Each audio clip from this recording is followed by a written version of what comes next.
नमस्कार मित्रों, स्वागत है आपका हमारे एक और नए आर्टिकल पर। आज की पोस्ट में हम आपको भारत देश के सबसे कम उम्र के क्रांतिकारी रहे खुदीराम बोस के बारे में विस्तार से जानकारी देंगे। खुदीराम बोस भारत के स्वतंत्रता संग्राम में एक क्रांतिकारी युवा के रूप में जाने जाते हैं। 18 साल की उम्र में देश को अंग्रेजों से आजाद कराने के लिए उन्हें फांसी दे दी गई थी। भारत की स्वतंत्रता में उनकी भूमिका अतुलनीय और अद्भुत रही है। यह वीर क्रांतिकारी युवक भारत में क्रांतिकारी लहर से प्रेरित था, जिसके बाद युवाओं के मन में क्रांतिकारी भावना जागृत हुई। कई कवियों ने उनकी वीरता के बारे में कविताएं भी लिखी हैं। खुदीराम के सम्मान में भावपूर्ण गीत लिखे गए, जो बंगाल के लोकगीतों में प्रचलित है। खुदीराम बोस हमारे लिए प्रेरणा के स्रोत हैं।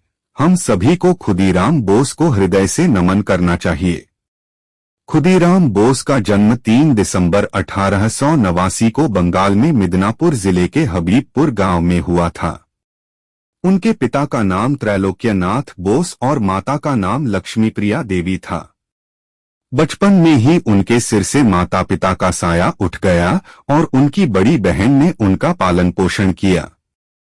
उनके हृदय में देशभक्ति की भावना कूट कूट कर भरी हुई थी। इसके चलते उन्होंने 9वीं कक्षा में ही पढ़ाई छोड़ दी और राजनीतिक गतिविधियों में भरपूर हिस्सा लेने लगे। बहुत कम उम्र में ही उनमें देश के लिए कुछ करने का जज्बा पैदा हो गया था।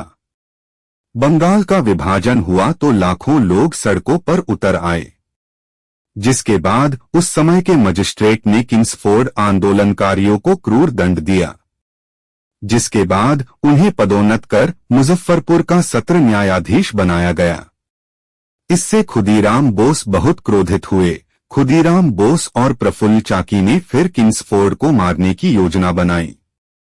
इसके बाद 30 अप्रैल 1960 को प्रफुल्ल चाकी और खुदीराम बोस ने अंधेरे में आ रही एक बग्गी पर बम फेंका।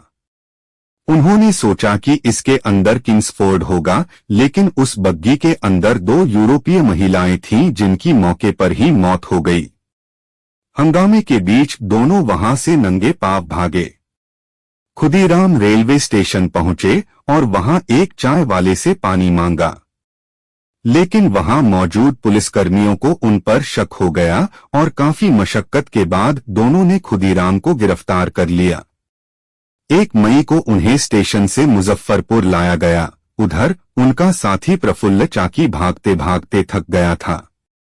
वह ब्रिटिश शासन के अधीन काम करने वाले त्रिगुणाचरण नाम के एक व्यक्ति की मदद से ट्रेन में चढ़ा, लेकिन ट्रेन के अंदर एक सब इंस्पेक्टर को शक हुआ और उसने इसकी जानकारी नजदीकी पुलिस स्टेशन में दी और जब मोकामा घाट पर उतरा तो वहां पहले से ही पुलिस मौजूद थी। उसने पुलिस के हाथों मरने के बजाय खुद को गोली मार ली।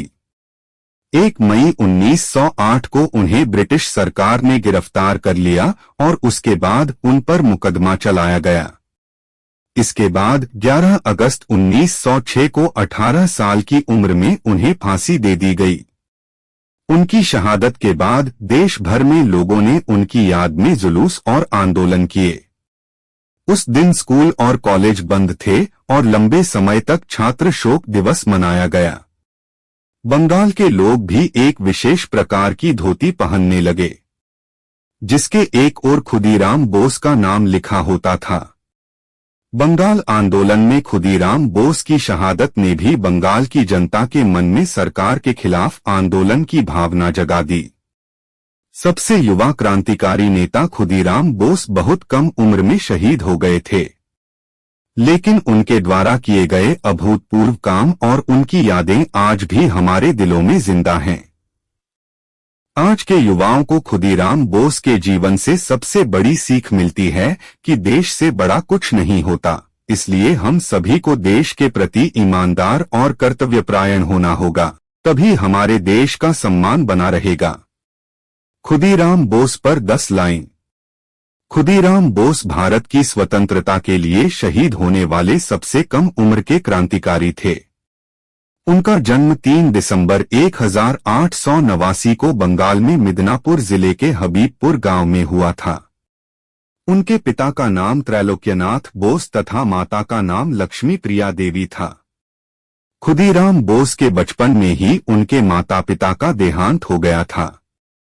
उनकी गणना देश के महान स्वतंत्रता सेनानियों में होती है। खुदीराम बोस ने अन्य साथियों के साथ मिलकर एक अंग्रेज अधिकारी की गाड़ी पर बम फेंका था। 8 जून 1908 को उन्हें अदालत में पेश किया गया और 13 जून को उन्हें मृत्यु दंड की सजा सुनाई गई। 11 अगस्त 1908 को 18 वर्ष की आयु में उन्हें फांसी दी गई। उनकी शहादत ने हिंदुस्तानियों में आजादी की जो ललक पैदा की, उसने स्वाधीनता आंदोलन को एक नया बल दिया। खुदीराम बोस को मातृभूमि के लिए अपने बलिदान के लिए युगों युगों तक याद रखा जाएगा। चैनल की जानकारी अच्छी लगी हो तो चैनल को लाइक और सब्सक्राइब जरूर करें, ताकि हम आपके लिए और अच्छी कहानियां ला सकें। धन्यवाद।